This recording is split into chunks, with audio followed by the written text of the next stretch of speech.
समस्त प्रकार सुरक्षा पाई आमर निजर शक्ति को आम व्यवहार करने निजर सुरक्षा सेपटे शत्रुर विनाश ये कार्य सहित पुणी माम अनुस्मरण भगवान को स्मरण केन्द्र करवा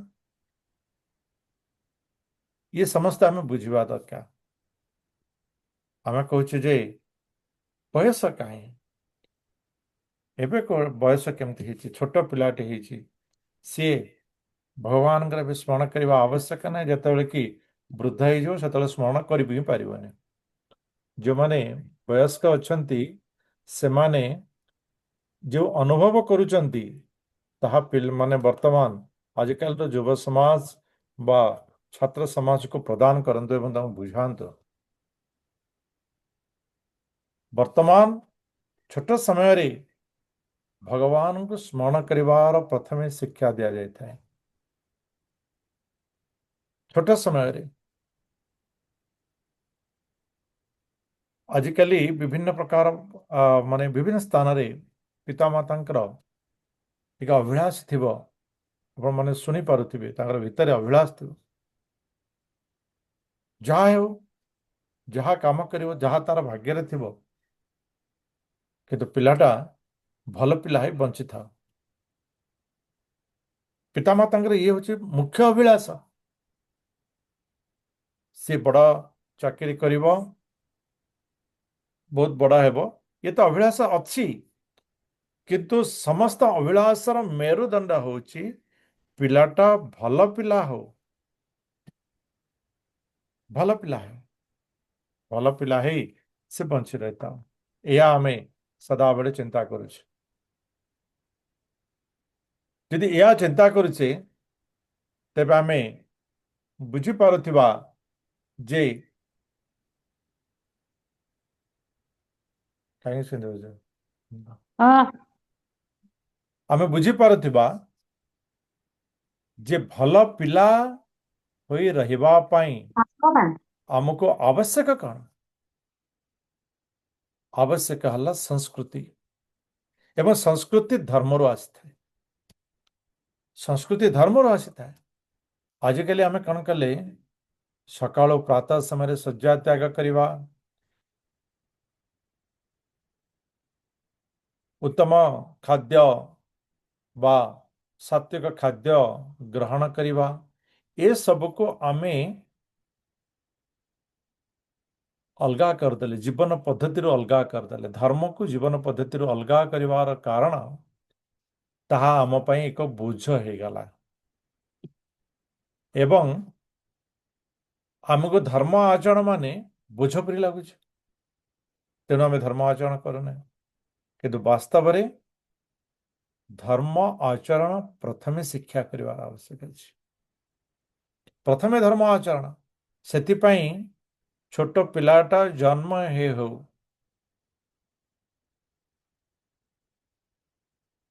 माने आरंभ करा जाए या खाइबु नहीं या खाइबु एटा छुना एटा करना ये तोर भल सी तो ताको ये करे माने पिला को छोट बेलू को ताहा आचरण शिखा जाए ताहा हଉଛି धर्म से कौन करवा उचित कौन न करवा उचित केवल যୌଥ परिवार यह अधिक होता वर्तमान पिता माता पाखे समय नहीं पिला को धर्म आचरण शिखेवा पिला को शिखेवा धाई शिखौचे क्रीत शिखौचे धर्म आचरण शिखिबो केमिति धर्म आचरण प्राप्त करिवो केमिति तार परिणति हेउची पारे पाठ पढ़ी पारे पिला किंतु अधर्म युक्त हेउची पैसा आनी पारे किंतु अधर्म व्यवहार हेउची ज्ञान थाई पारे किंतु अधर्म व्यवहार हेउची ये हूँ मुख्य कारण तेणु धर्म आचरण ये नितांत आवश्यक युद्ध समय मध्य छोट पिलार जदि आम धर्म आचरण न करवा हाँडी सुखी गला आउ ताको साइज करि परिबा नहीं केवल से हांडी रे ही एडजस्ट करने ପାଇଁ चेष्टा करवा नहले नहीं हांडी भांगिला नहले नहीं सरला। तेणु धर्म आचरण जन्म समय ही दृढ़ रहा आवश्यक। ताही भगवान तो अर्जुन कहते जे तुम्हें अभ्यास कर माम अनुस्मर युद्ध च ये तुम अभ्यास कर मोर स्मरण सहित कर्म करिवार ये बारंबार बारंबार अभ्यास कर एवं से अभ्यास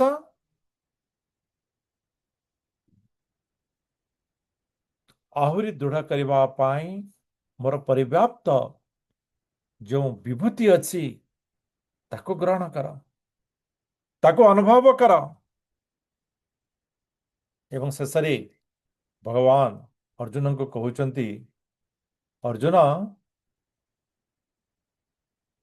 जे तुमको इति जो व्याप्त कथा कहली से भीतर केवल गोटे विषय जान जे ए समस्त जगत को मु केवल गोटे अंश धारणा कर गोटे अंश धारणा कर तो अर्जुन आउ गोटे विषय आसला समस्त जगत को केवल गोटे अंश धारणा कर तो अर्जुन कहते मदनुग्रहाय परमं गुह्यम अध्यात्म संगीतम यतो युक्तं वचस्तेन मोहयं विगतो मम।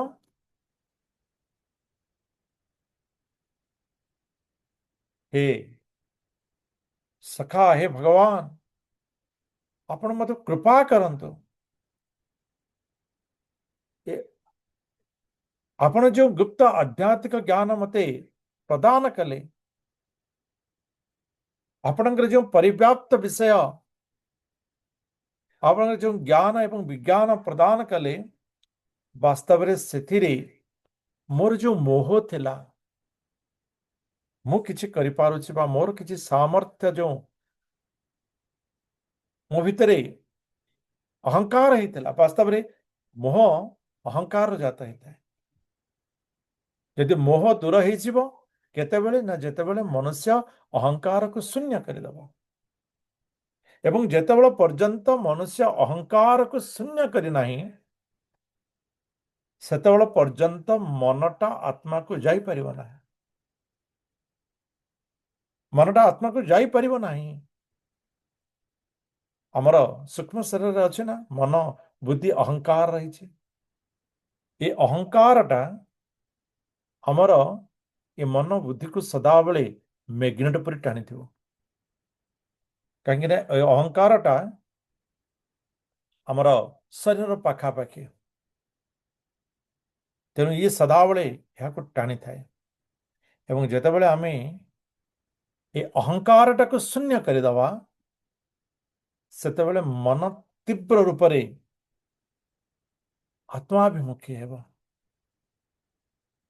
एवं ये अहंकार को त्याग करने मोह शून्य हेबा आवश्यकता आसक्ति शून्य हेबा आवश्यकता ईर्षा शून्य हेबा आवश्यकता अछि द्वेष शून्य हेबा आवश्यकता अछि गुणर विकास किछि इंजेक्शन के टेबलेट नहीं जहाँकि खाईदेले अहंकार दूर हो मोह शून्य हो मनुष्य को गुणर विकास करिवार आवश्यकता अछि एवं गुणर विकास करिवा पाई ताहार दिनचर्या भावना परिवर्तन करिवार आवश्यकता अछि जहाँ भगवान अर्जुन को प्रदान करछंती या ही बड़ा औषध एवं अर्जुन यहाँ को प्रत्यक्ष कहते जे मोर मोह दूर हो गला मोर मोह दूर हो गला तेणु आपण आपणकर जो ऐश्वर्य विषय वर्णना कले से विषय को मते वास्तव रूप दियंत भवापयो हि भूतानां श्रुतो विस्तरशो मया त्वतः कमलपत्राख्य माहात्म्यम अपि च अव्ययम् आपणकर जो चिरंतन ऐश्वर्य विषय मु श्रवण कले वास्तव रे मु ताको दर्शन कले आपणकर जो प्रकट आपणଙ୍କ प्रकट एवं प्रकटरे आपणଙ୍କର जो अनुभूति प्रत्येक स्थान रे प्रत्येक भितरे आपणଙ୍କର ऐश्वर्यर जो अनुभूति वास्तव में मो ସେଥିରେ निश्चित रूपे प्रभावित ହେଇଛି निश्चित रूपे प्रभावित ହେଇଛି ଏବଂ ଏହି ପ୍ରକାର ପ୍ରଭାବ ଯାହା ଦ୍ୱାରା କି ମୋ ପାଖରେ ମୋହ ଦୂର ହେଇଯାଇଛି ମୋ ପାଖରେ ବୈରାଗ୍ୟ ଜାତ ହେଇଛି ମୋ ଅହଙ୍କାର ଶୂନ୍ୟ ହେଇଯାଇଛି ତେଣୁ ଆପଣ ଯାହା ବିଷୟ ବର୍ଣ୍ଣନା କଲେ ଏବଂ ଶେଷରେ କହିଲେ ଯେ ଆପଣ ଗୋଟିଏ ଅଂଶରେ ସମସ୍ତ ବିଶ୍ୱ ବ୍ରହ୍ମାଣ୍ଡ ଜଗତକୁ ଧାରଣ କରିଛନ୍ତି ଭଗବାନ କହୁଛନ୍ତି ହଁ କହିଲେ ଗତ ଅଧ୍ୟାୟରେ କହିଲେ ଗତକାଲି କହିଥିଲେ ତେବେ हे प्रभु एवं एतत् हाँ अथा त्वमात्मानं परमेश्वरः द्रष्टुम इच्छामि मिते रूपम ऐश्वरम पुरुषोत्तम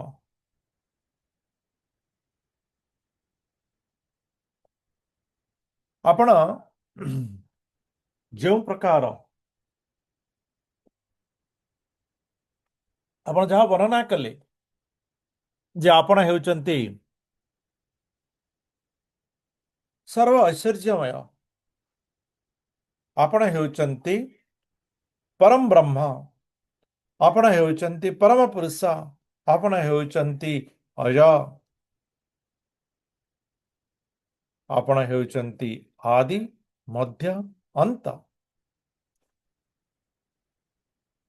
तो वास्तव रे आपणकर सही दिव्यता परिव्यापकता मु दर्शन करने को चाहूँगी मु दर्शन करने को चाहूँगी अनुरोध करुछि अनुरोध मध्य क्यों प्रकार न मन्यसे यदि तस्सख्यं मया द्रष्टुम इति प्रभो योगेश्वर ततो मे त्वं दर्शयात्मानमव्ययम् हे योगेश्वर हे कृष्ण आपणकर जदि आपण अनुभव करुचंती जे आपणकर सही ऐश्वर्यमय विश्व रूप को देखा मु योग्य कारण आमे बुझी पारुथिबा प्रत्येक विषय रे भगवान अर्जुन को तांकर योग्यता विषय रे सम्यक धारणा दे ज्ञान प्रदान करिसंती अयोग्य व्यक्ति को ज्ञान प्रदान करवा ये अनुचित अटे तेणु भगवान कंकर अर्जुन को कहते अर्जुन मु तुमको ये राजगुह्य ये राजविद्या प्रदान करुछि एथिपाई जेतु तुम ईर्षा शून्य हट देश शून्य हट अर्जुन मु मोर ऐश्वर्य को आहरी विस्तृत वर्णना करुछि जेतु तुम्हें मोर प्रिय हट तुम्हें मोर प्रेमिक हट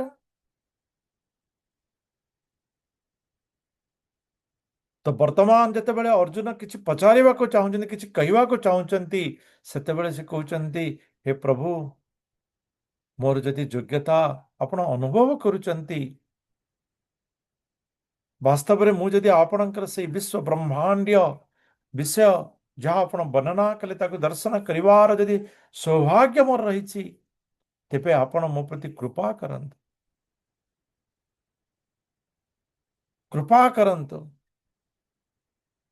वाक्यर संयोजन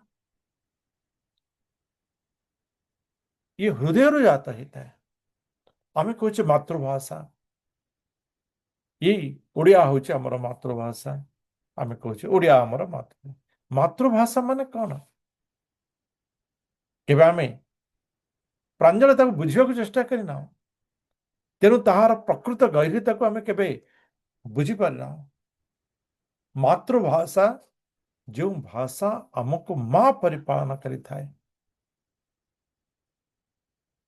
जहाँ आमको माँ परिपालन करी थाए भाषा केमिति माँ परिपालन करी थाए आपण चिंता करंतु थारे जदि आपणकर भितर किछि दुख आसिला कौन से कारण किछि मन रे कोह आसिला आपण एकांत रे बसिचंती ଏବଂ କିଛି କହୁଛନ୍ତି, କିଛି ଚିନ୍ତା କରୁଛନ୍ତି, ଇଂରାଜୀରେ ଚିନ୍ତା କରିପାରିବେ ନାହିଁ, ହିନ୍ଦୀରେ ଚିନ୍ତା କରିପାରିବେ ନାହିଁ,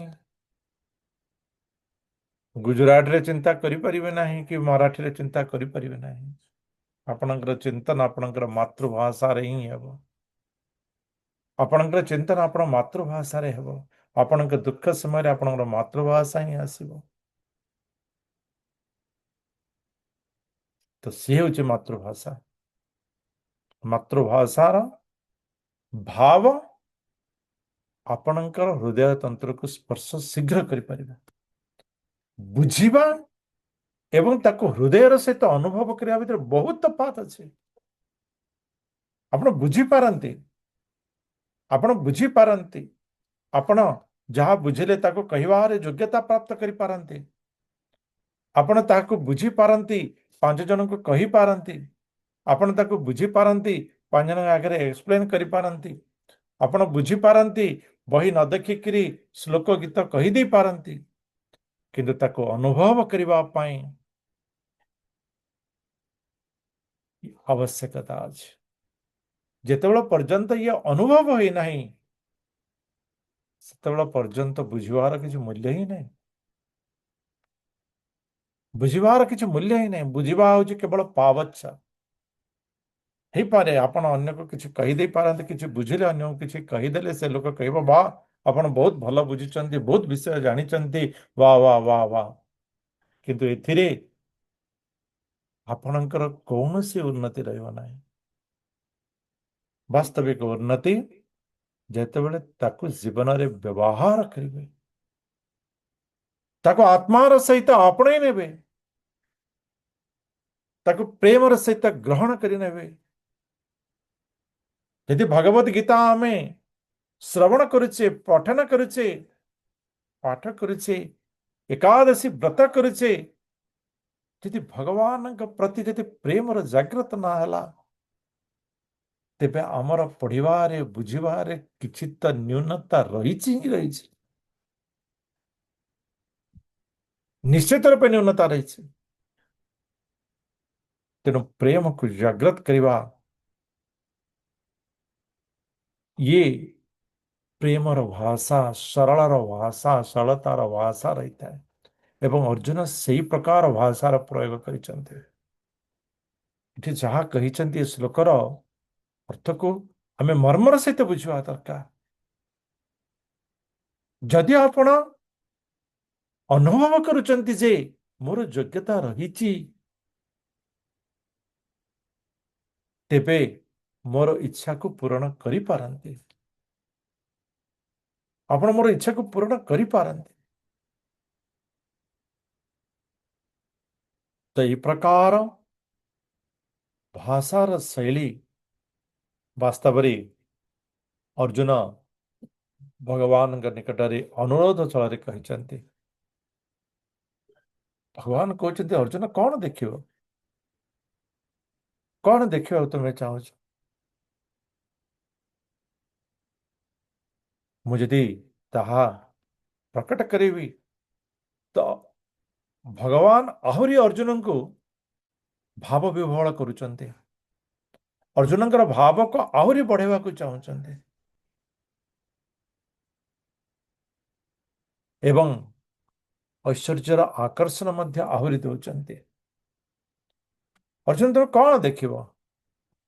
ବିଭିନ୍ନ ରୂପ, ହଜାର ହଜାର ରୂପ, ହଜାର ହଜାର ଆକୃତି, ହଜାର ହଜାର ରଙ୍ଗ। ନୁହେଁ କି? ଅଦିତିଙ୍କର 12 ପୁତ୍ର, ଅଷ୍ଟବସୁ, ଏକାଦଶ ରୁଦ୍ର, ଯମଜ ଅଶ୍ବିନୀ କୁମାର, 49 ମରୁତ, ତୁମେ ସବୁ କିଛି ଦେଖିପାରିବ।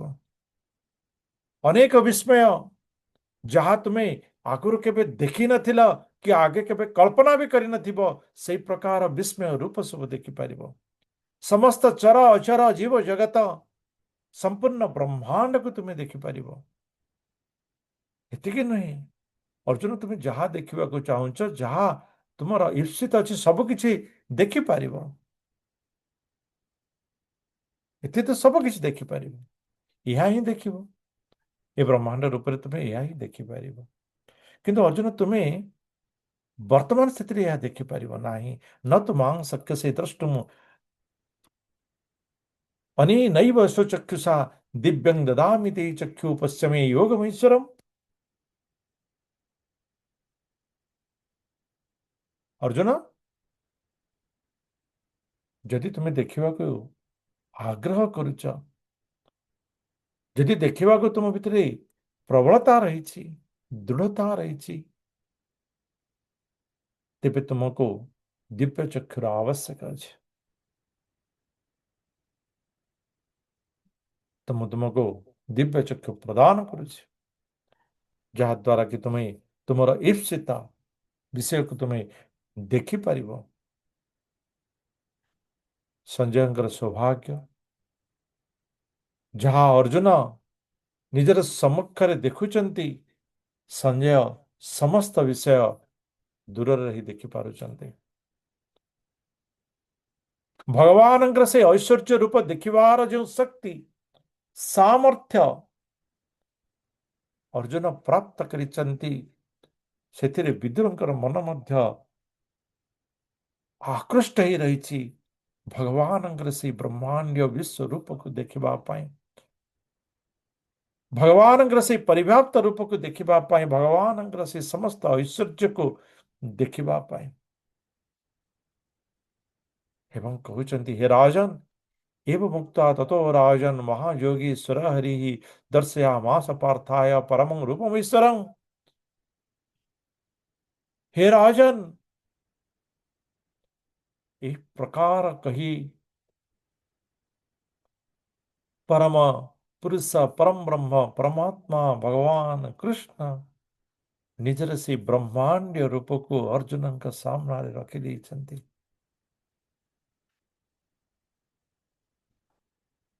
हे राजन, जो रूप अर्जुन का आघारे, से रूप रे असंख्य चक्षु, असंख्य मुख, दिव्य आभूषण रे परिव्याप्त सुसज्जित ही रही, अनेक प्रकार दिव्य अस्त्र धारण करिसन्ते, वक्षस्थल रे अनेक प्रकार माला सुशोभित होछि, शरीर अनेक प्रकार सुगंध द्रव्य रे सुगंधित अटे। अद्भुत अद्भुत, जहां आगुरु केबे हेई नथिला, जहां परिकल्पनारू बहु ऊर्ध्वरे से अनंत परमेश्वर रूप आज अर्जुन का आगे प्रकट है। भगवान मुख सर्व दिग को व्याप्त हो रही, सर्व दिग को माने केवल आग को पछ को नहीं, सर्व दिग, दश दिग, सब प्रकार दिग परिव्याप्त ही रही। यही प्रकार जो रूप अर्जुन का आगे प्रकट ही रही है। हे राजन, से रूप सते जेमिति हजार सूर्यंकर दीप्ति परि ज्वाजल्यमान ही रही है। हजार सूर्यंकर शरीर रे समग्र ब्रह्मांड, कौन सी जीव चर अचर जगत जहा शरीर रे नहीं, सब किछि शरीर रे दृष्ट हो। हे राजन, ततः सह विश्वाविष्टो दुष्टो रोमा धनंजय प्रणम्य शिरसा देवं कृतांजलिरभाषत। अर्जुनंकर आगरे ए प्रकार ब्रह्मांड रूप को देखी अर्जुन अत्यंत विस्मयाभूत होइछन्ति, आश्चर्यमय हो जाइछन्ति, जहाँ परिकल्पना करि नथिले, जहाँ चिंता नथिला,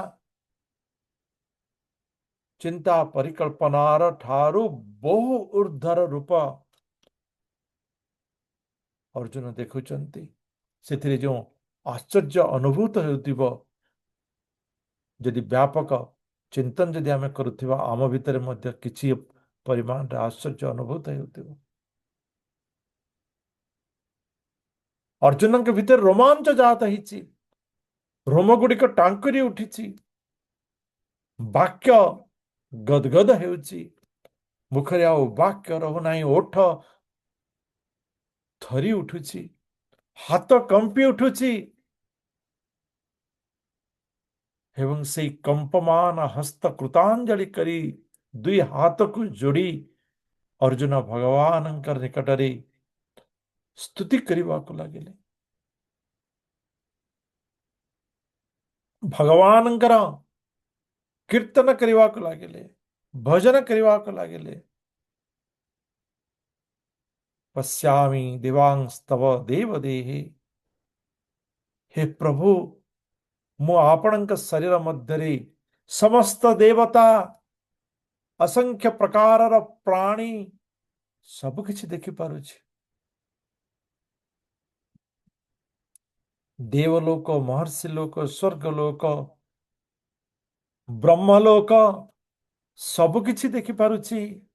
ଦେବତା ମାନଙ୍କୁ ଦେଖିପାରୁଛି, ମହର୍ଷି ମାନଙ୍କୁ ଦେଖିପାରୁଛି, ବ୍ରହ୍ମାଙ୍କୁ ଦେଖିପାରୁଛି, ମହେଶ୍ୱରଙ୍କୁ ଦେଖିପାରୁଛି। ପଦ୍ମ ଫୁଲ ଉପରେ ବ୍ରହ୍ମା ଉପବିଷ୍ଟ ଅଛନ୍ତି। ଅଗଣିତ ହସ୍ତି, ଆପଣଙ୍କର ଅଗଣିତ ଉଦର, ଆପଣଙ୍କର ମୁଖ ମଧ୍ୟ ଅଗଣିତ, ଚକ୍ଷୁ ମଧ୍ୟ ଅଗଣିତ ଅଟେ। ଆପଣଙ୍କର ରୂପ ଚତୁର୍ଦିଗକୁ ପରିବ୍ୟାପ୍ତ ହେଇ ରହିଛି, ଚତୁର୍ଦିଗକୁ ପରିବ୍ୟାପ୍ତ ହେଇ ରହିଛି। 10 ଦିଗ କୋଣ ଯଦି ମିଶେଇବା ଆହୁରି 4,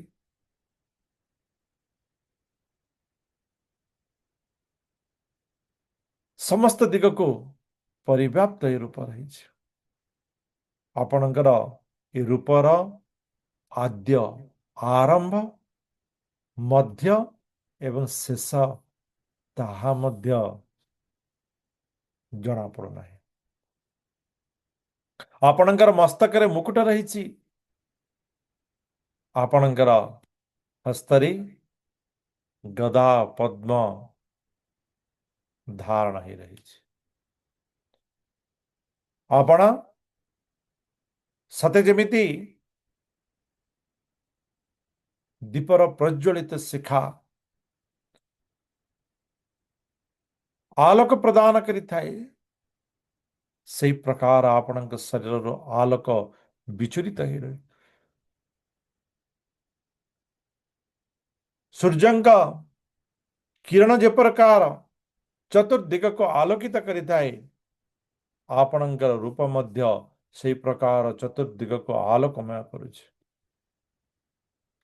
ଆପଣଙ୍କର ଶକ୍ତିର ସୀମା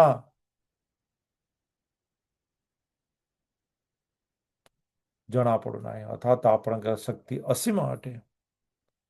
ଆପଣଙ୍କର ବାହୁ ଅନ୍ତହୀନ, ହଜାର ହଜାର ବାହୁ ଆପଣଙ୍କର ରହିଛି। ଆପଣ ସୂର୍ଯ୍ୟ ଏବଂ ଚନ୍ଦ୍ର ଆପଣଙ୍କର ଚକ୍ଷୁ ସଦୃଶ ରହିଛନ୍ତି। ଅଗ୍ନି ଆପଣଙ୍କର ମୁଖ ପରି ରହିଛି। ଆପଣଙ୍କର ତେଜରେ ଏ ସମଗ୍ର ସୃଷ୍ଟି ତପ୍ତ ହେଉଛି, ଉତ୍ତପ୍ତ ହେଉଛି। ସମସ୍ତ ଦିଗରେ କେବଳ ଆପଣ ହିଁ ପରିବ୍ୟାପ୍ତ ହେଇ ରହିଛନ୍ତି। ଯେଉଁ ବିଖ୍ୟାତ ଯୋଦ୍ଧା ମାନେ ରହିଛନ୍ତି, କୌରବ ହେଉ କି ପାଣ୍ଡବର ମାନେ ହେଉ, ସେମାନେ ଆପଣଙ୍କର ମୁଖ ଗହ୍ୱର ଭିତରେ ପ୍ରବେଶ କରୁଛନ୍ତି ଏବଂ ମୃତ୍ୟୁବରଣ କରୁଛନ୍ତି। ସତେ ଯେମିତି ନଦୀ ଶେଷରେ ଯାଇ ସମୁଦ୍ର ଭିତରେ ପ୍ରବେଶ କରି ଯାଇଥାଏ, ସେହି ପ୍ରକାର ସତେ ଯେମିତି କୀଟଟି ଆଲୋକ ଦ୍ୱାରା ଆକର୍ଷିତ ହେଇ ଆଲୋକ ଭିତରେ ପ୍ରବେଶ କରି ମୃତ୍ୟୁ ପ୍ରାପ୍ତ କରିବାର ପ୍ରକାର ହେଉ, ଏ ଉଭୟ ପ୍ରକାର ମନୁଷ୍ୟ ମାନେ ଆପଣଙ୍କର ଦ୍ୱାରା ହତ ହେଉଛନ୍ତି। ଦୁଇ ପ୍ରକାର ଏଠି ହତ ହେବାର ବର୍ଣ୍ଣନା ଏହା ରଖାଯାଇଛି। ନଦୀଟି ଶେଷରେ ସମୁଦ୍ର ଭିତରେ ପତିତ ହେବାର ଇଏ ସ୍ୱାଭାବିକ କଥା ଅଟେ। ये स्वाभाविक जातस्य ही ध्रुव मृत्यु, मनुष्य मध्य मृत्यु हेबा ये स्वाभाविक। किंतु अस्वाभाविक मृत्यु जहाँकि आम कहुचे अकाल वियोग, ताहा मनुष्य को केवल इंद्रियर आकर्षण कारण रही थाए। पक्षी जिमिति निजर आखि को माने आनंद प्रदान करने पाई आलोक आड़े गति करिथाए एवं आलोक भितरे से मृत्युवरण करिथाए। से हला अकाल वियोग। एवं अकाल वियोग केवल आकर्षण रु ही जाता ही थाए, कामना रो जाता ही थाए, इंद्रिय विषय रु जाता ही थाए। तेणु ये उभय प्रकार मृत्यु मु देखि पारुछि।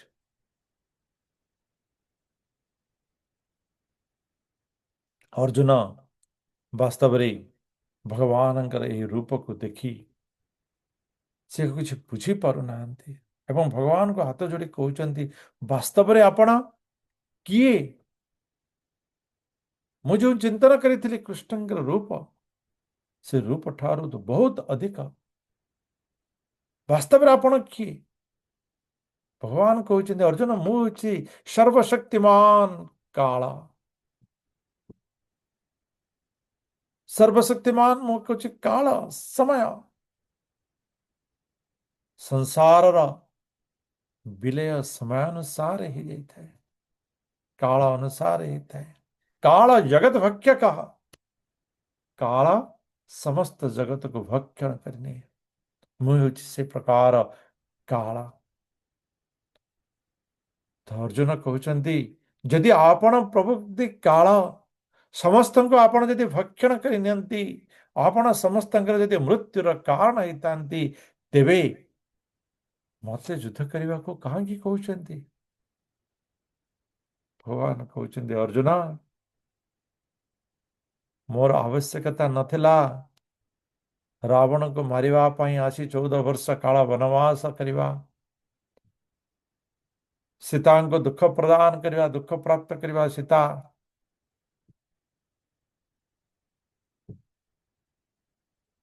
କିନ୍ତୁ ମନୁଷ୍ୟକୁ ତାକୁ ଦିଗ୍ଦର୍ଶନ ପ୍ରଦାନ କରିବା ପାଇଁ,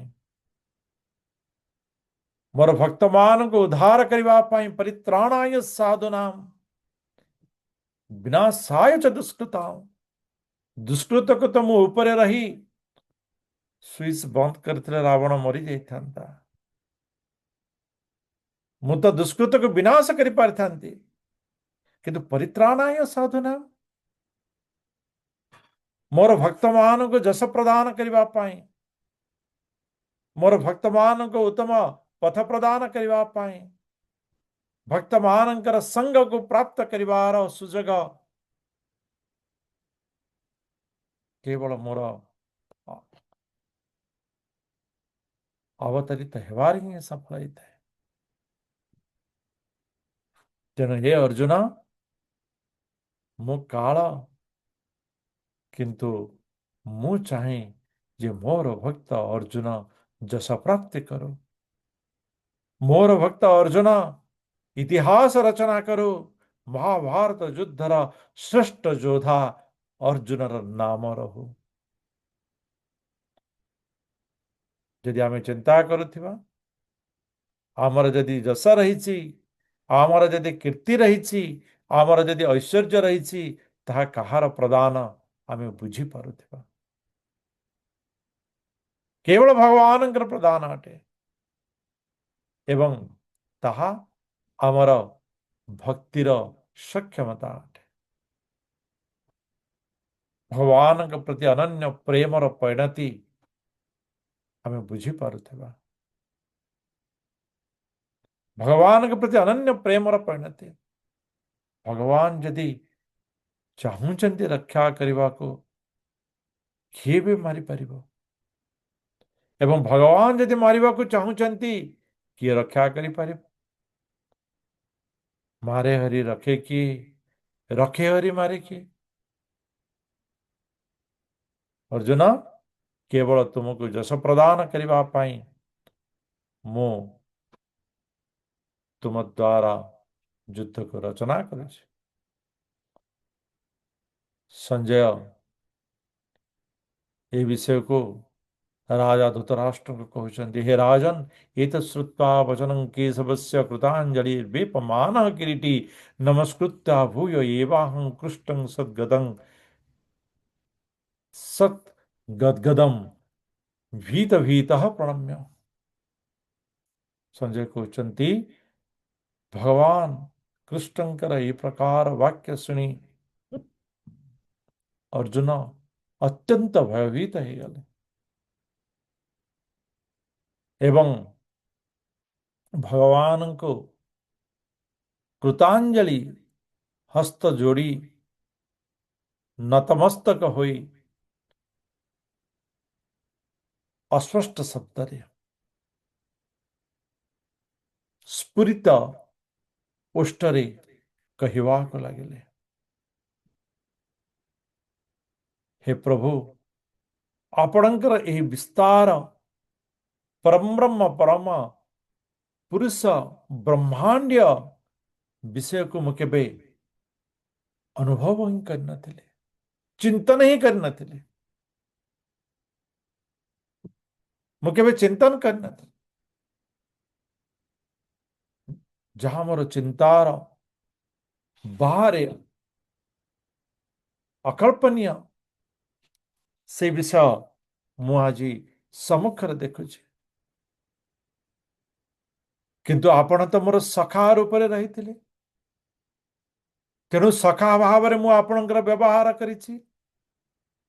केतेबेले हे कृष्ण, केतेबेले हे जादव, केतेबेले सखा कही आपण को मु संबोधन कर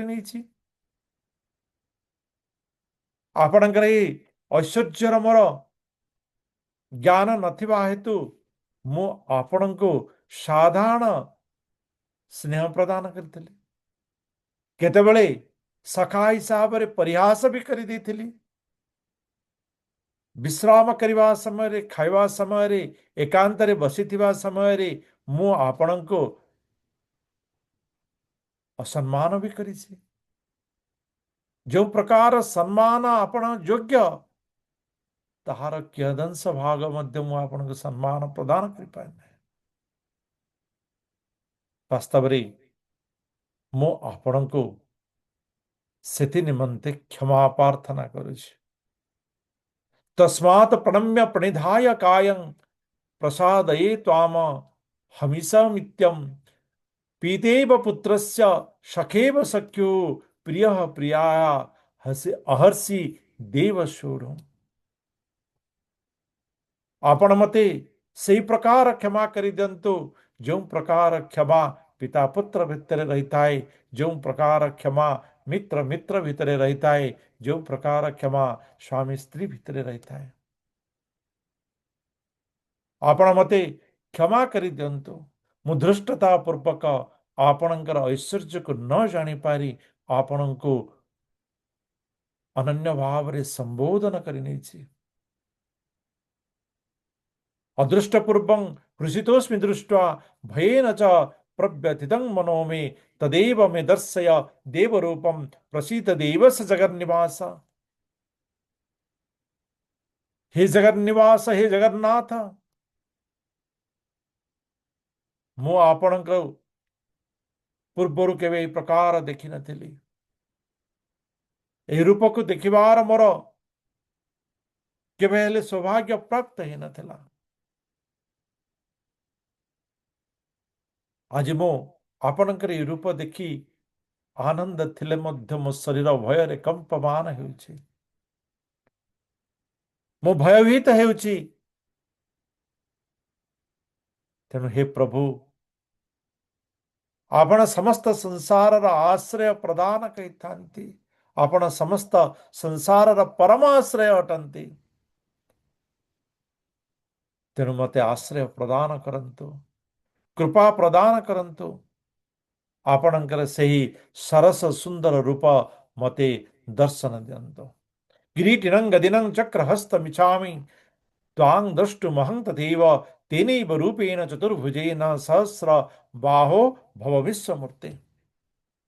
श्री सरस सुंदर रूप, श्री शंख चक्र गदा पद्मधारी पीतवास बनमाल कौस्तुभ मयूर चंद्रिका शोभित से ही अति सुंदर चतुर्हस्त रूप, सरस सुंदर रूप मते दर्शन दियंतु। एवं भगवान अर्जुनଙ୍କର अनुरोध कमी श्री ब्रह्मांड रूप चतुर्भुज रूप एवं परे निजर स्वाभाविक रूप को सी फेरी आसी। भगवान कहते अर्जुन सुदुर्समी इदं रूपं दृष्टवानसि जन्मम देवा अप्यस्य रूपस्य नित्यं दर्शनकांक्षिणः नाहं वेदेन तपसा न दानेन च त्यज्यया शक्य एव विदो द्रष्टुं दृष्टवानसि मां यथा।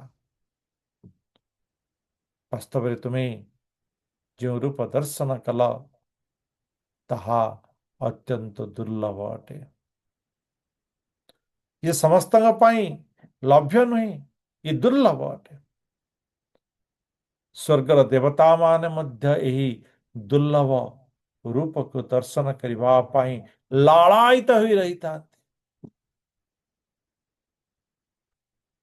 वेद अध्ययन, कठोर साधना, तपस्या,